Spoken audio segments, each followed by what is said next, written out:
Latar belakang. Undang-Undang Dasar merupakan landasan hukum tertinggi dalam sistem ketatanegaraan Indonesia sejak kemerdekaan tahun 1945. Indonesia telah mengalami beberapa perubahan dalam sistem pemerintahan dan konstitusi yang digunakan.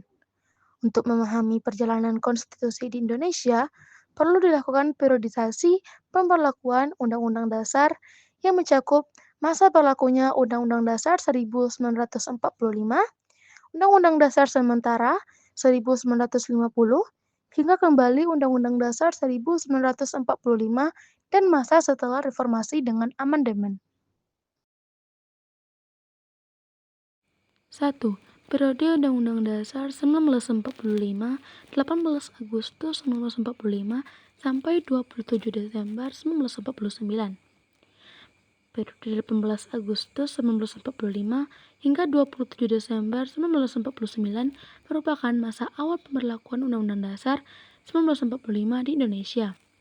Undang-Undang Dasar ini disahkan oleh Panitia Persiapan Kemerdekaan Indonesia atau PPKI sehari setelah proklamasi kemerdekaan sebagai dasar hukum dan konstitusi negara yang merdeka.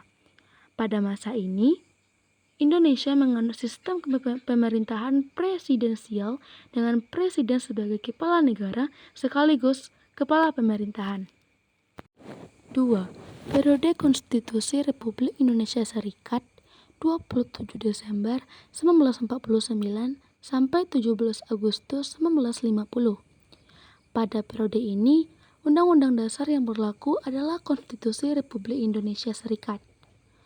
Perubahan ini terjadi setelah pengakuan kedaulatan Indonesia oleh Belanda pada 27 Desember 1945, yang menyebabkan Indonesia berubah bentuk menjadi negara federal bernama Republik Indonesia Serikat.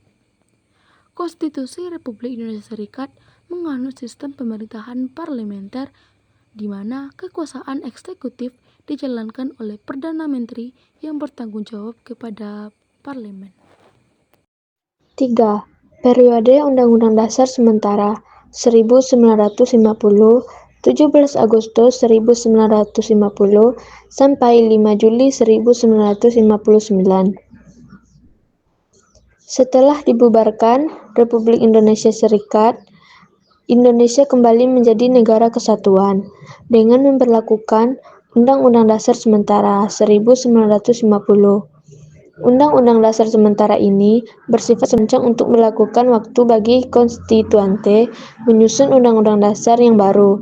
Pada masa ini, Indonesia tetap menggunakan sistem pemerintahan parlementer, di mana presiden hanya berfungsi sebagai kepala negara, sedangkan pemerintahan dijalankan oleh Perdana Menteri.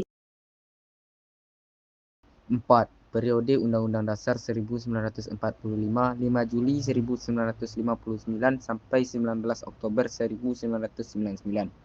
Pada periode ini, Indonesia kembali memberlakukan Undang-Undang Dasar 1945 melalui Dekret Presiden 5 Juli 1959 yang dikeluarkan oleh Presiden Soekarno. Keputusan ini diambil karena konstituante dianggap gagal menyelesaikan tugasnya menyusun Undang-Undang Dasar yang baru. Masa ini ditandai dengan munculnya sistem demokrasi terpimpin di bawah pemerintahan Soekarno dan kemudian dilanjutkan dengan masa Orde Baru di bawah pemerintahan Presiden Soeharto. 5. Amandemen Undang-Undang Dasar 1945, 19 Oktober hingga sekarang. Setelah runtuhnya rezim Orde Baru, tuntutan reformasi mendorong dilakukannya perubahan besar terhadap Undang-Undang Dasar 1945. Amandemen ini dilakukan sebanyak 4 tahap pada tahun 1999 hingga 2002 oleh MPR. Amandemen ini membawa perubahan signifikan terhadap sistem ketatanegaraan Indonesia, seperti penguatan peran lembaga legislatif, pembatasan masa jabatan presiden, serta jaminan terhadap hak asasi manusia. Hingga saat ini, Indonesia masih menggunakan Undang-Undang Dasar 1945 hasil amandemen sebagai dasar konstitusional negara. Kesimpulan. Pemberlakuan Undang-Undang Dasar di Indonesia menunjukkan perjalanan dan perkembangan sistem ketatanegaraan yang dinamis. Hal ini mencerminkan usaha bangsa Indonesia untuk menyesuaikan dasar hukum negara dengan kondisi sosial, politik, dan kebutuhan nasional. Setiap masa menunjukkan komitmen untuk membangun pemerintahan yang sesuai dengan cita-cita bangsa Indonesia.